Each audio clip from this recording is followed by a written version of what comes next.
Hey, it's Mindy with Astrology by Love, here today to talk to you about comedian Josh Johnson's chart. So this is his natal chart right here.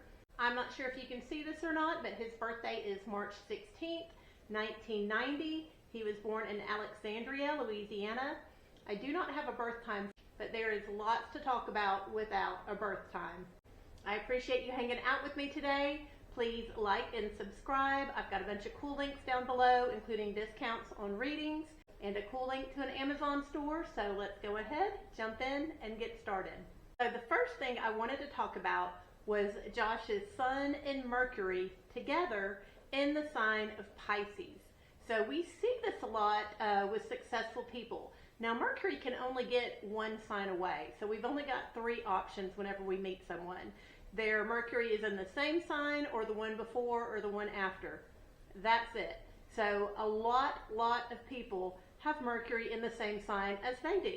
And this is a beautiful placement.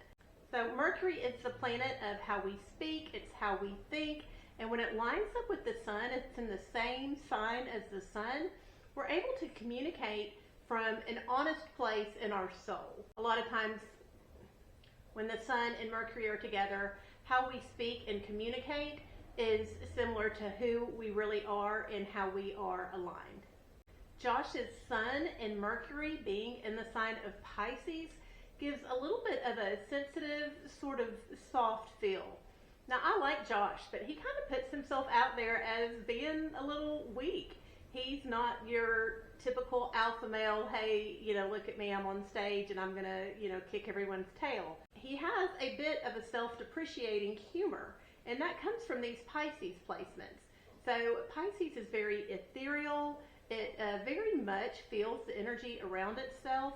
It rules the 12th house, which some people call the house of self-undoing.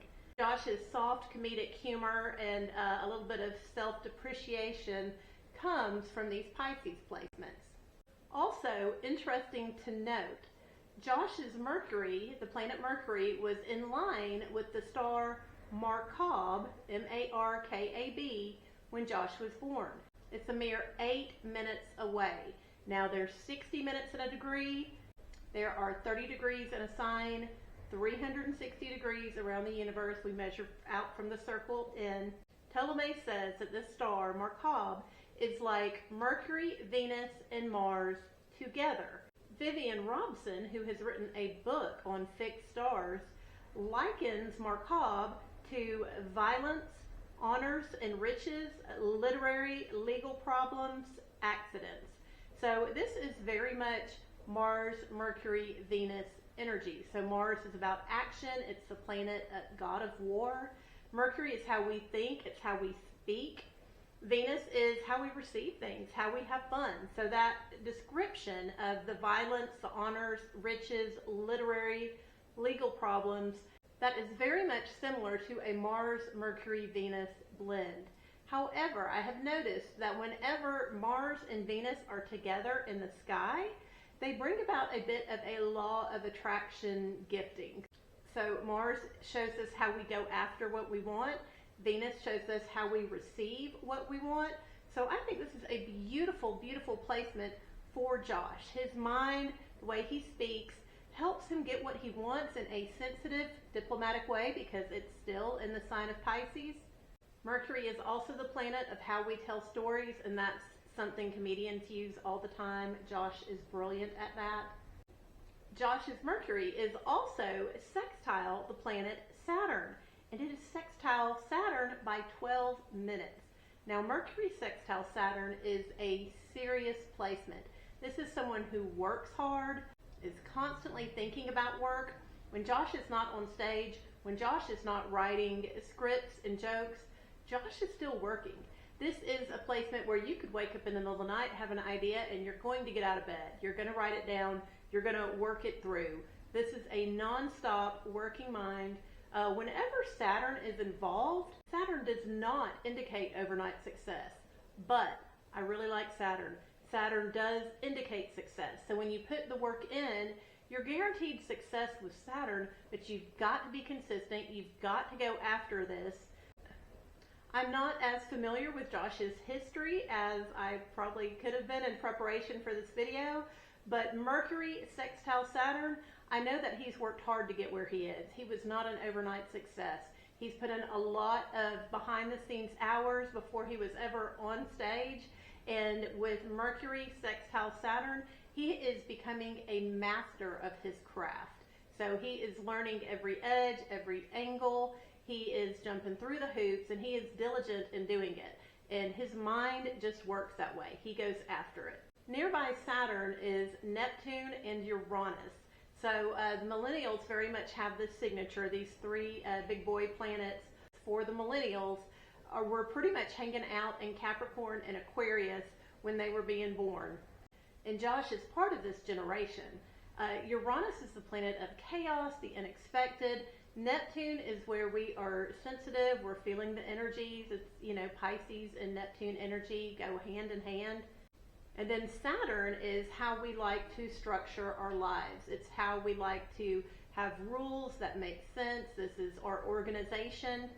And Saturn is at home in Capricorn. It likes being there. Saturn is naturally ruled by Capricorn and Aquarius. But Neptune and Uranus make it a little bit of a nervous, anxious, sensitive sort of energy. So when you listen to Josh's comedic flavor, you can hear his nervousness and his anxiousness come out. And that is very much part of his humor, part of his dynamic when he's talking about stories in the crowds and, probably things he should have done, but he held back and, oh my gosh, what do you think? While Neptune and Uranus are not exactly in range of a sextile to Mercury, they are by sign. So this energy is there and influencing the way Josh thinks and speaks just because it's in the sign of Capricorn. Then, just to make all this Capricorn energy even a bigger deal, the planet Jupiter is in the sign of Cancer in his chart. So Jupiter is the planet of expansion, abundance. It's opposite that. Now, Jupiter is not very closely opposed. It's at 1 degree of Cancer. Uranus is at 9 of Capricorn.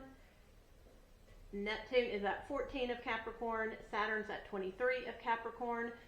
But Jupiter is still having that influence by sign. So this Uranus-Neptune-Saturn conjunction is still feeling a little overwhelmed, a little too much. This is a placement where Josh very much can feel overwhelmed at times, like, oh my gosh, what have I done? This is too much fame, this is too much good, this is too much. And Jupiter, opposite all those planets with Saturn sextiling his Mercury, is causing that. Now, it does wind up positive, but it can be overwhelming for Josh. It can be a little much. Josh's moon is also in the sign of Scorpio. A moon in Scorpio is not going to be very open, very bubbly. Josh keeps his emotions close to his chest.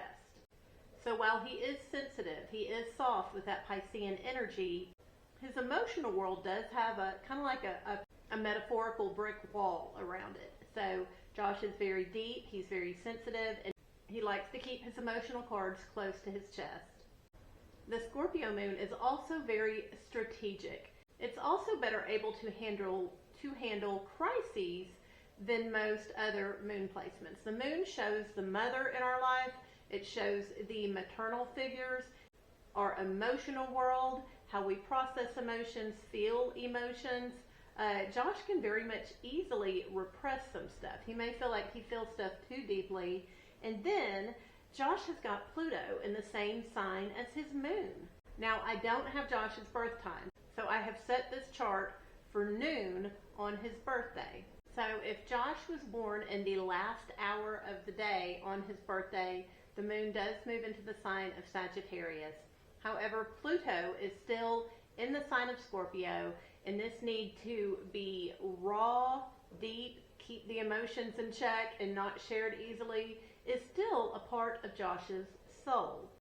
When the moon and Pluto are together, this is very much an individual who needs to feel like he's in control, especially in control of his emotions. This is not someone who just willy-nilly, oh, I love you, oh, this, that, and the other. And yes, Josh has that Pisces sun. I'm aware of his sensitivities, but internally, his moon, if it's in the sign of Scorpio, which it probably is, keeps his deep, intimate emotions in check. Then Josh also has Venus and Mars in the sign of Aquarius. So Aquarius energy very much feels like everybody is equal, everybody is okay, nobody is better than another. And this is Josh's idea of beauty. This is how he sees the world. It's ideal. Mars is also there, so Josh likes the idea. He feels more like a man, and he goes after the idea of everybody being equal, everybody being special, nobody being perfect or better than another. And Aquarius also likes it when you march to the beat of your own drum.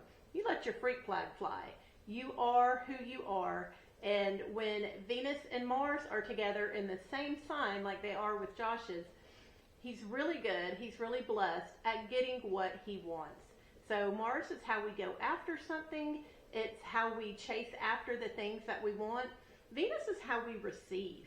Venus is how we enjoy life and our definition of beauty. And so how Josh goes after what he wants lends itself to him more easily getting what he wants.